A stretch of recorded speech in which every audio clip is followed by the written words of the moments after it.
privatization in some sectors is a lot more transparent than others. It's a lot more in your face, a lot more out there. Certainly, you know, I come from Ontario, and when Mike Harris announced that he was going to privatize Ontario Hydro, you didn't have to read between the lines, right? I mean, it's right there.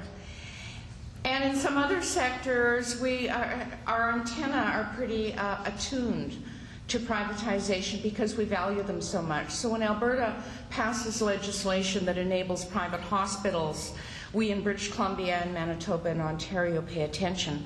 But it strikes me that neither factor helps us much when we're talking about the privatization of public education, because to a large extent, it seems to me that the privatization has been gradual in the sense that it has been by stealth.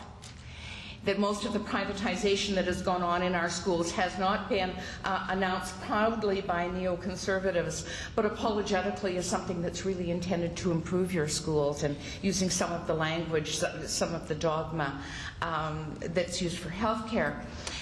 But also because it's a provincial responsibility, we don't get to hear across the country other provinces' experiments with education, good and bad.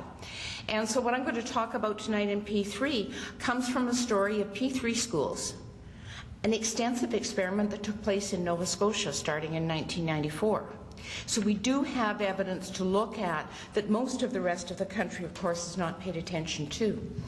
Now, this is a particular kind of privatization. It's certainly not the only kind. I mean, I write and talk about the privatization of the idea of what public education is for, and privatization of the idea of what is worth learning and who benefits from it, and argue that when you turn education into a market, the same people who benefit in every market end up benefiting the most from schools, i.e. the people who have the most money.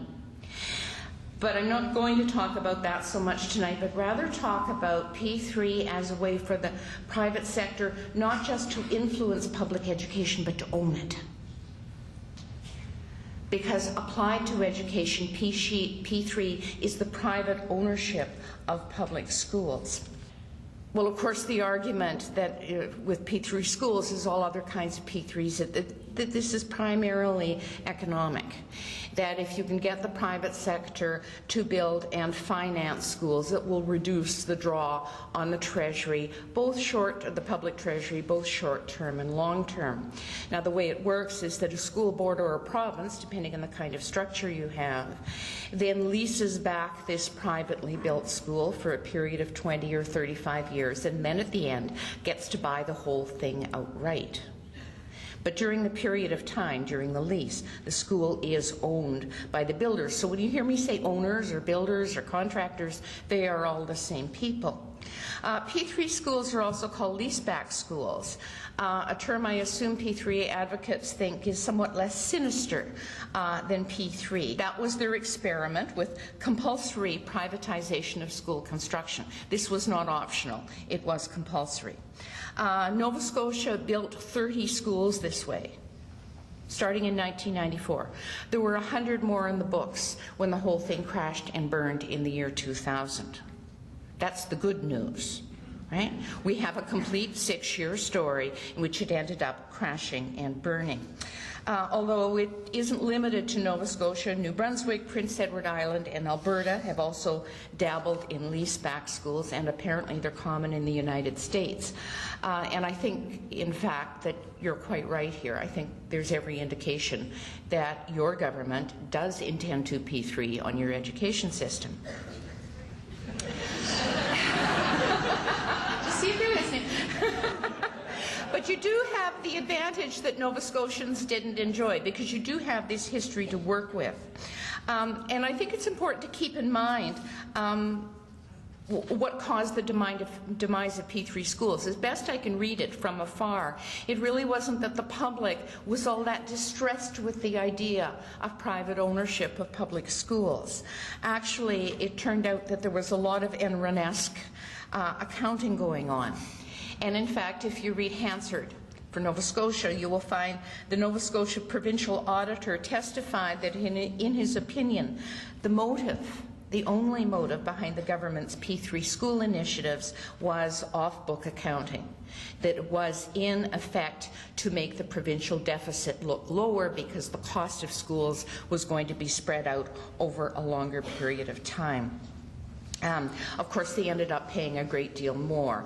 His calculations, these are the provincial auditors, was that every one of those 30 schools that was built would cost above the line the public at least $1 million more than had they built those 30 schools themselves. But that's not the entire story.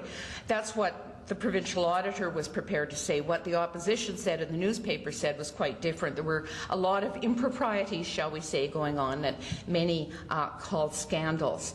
So here's the public signing on to pay the bill, but the terms of the lease could not be disclosed. So the whole question of accounting comes up. Eventually, political pressure forced disclosure of the lease terms, which were incredibly advantageous to the school's private owners.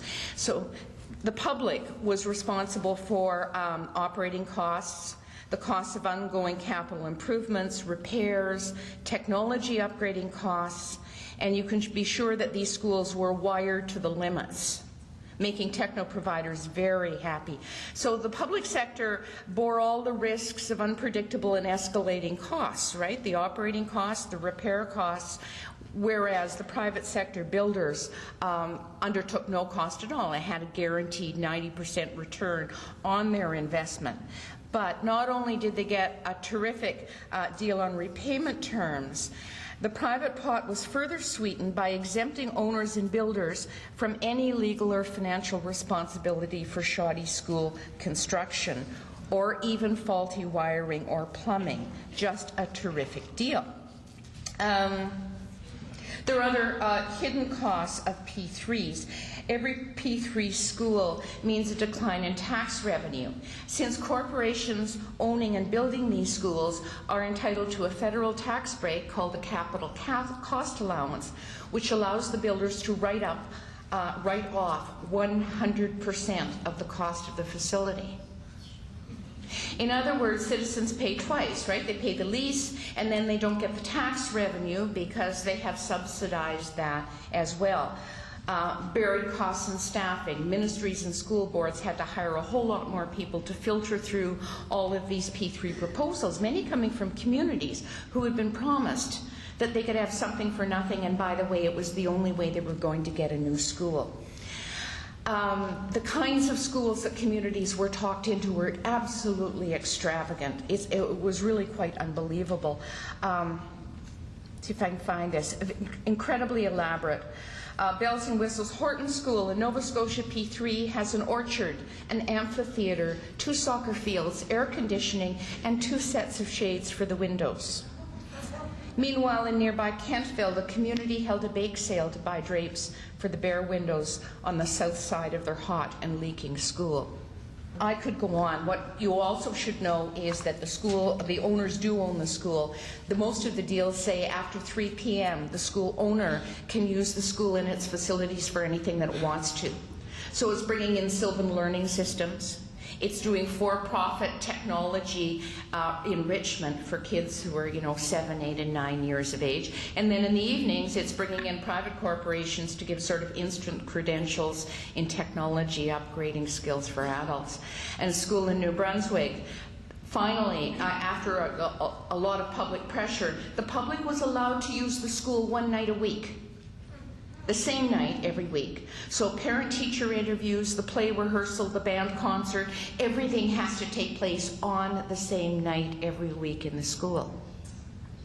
Ownership has its privileges. And all I want to say finally about P3 schools, because my time is up, my friends, forewarned is forearmed. Thank you very much.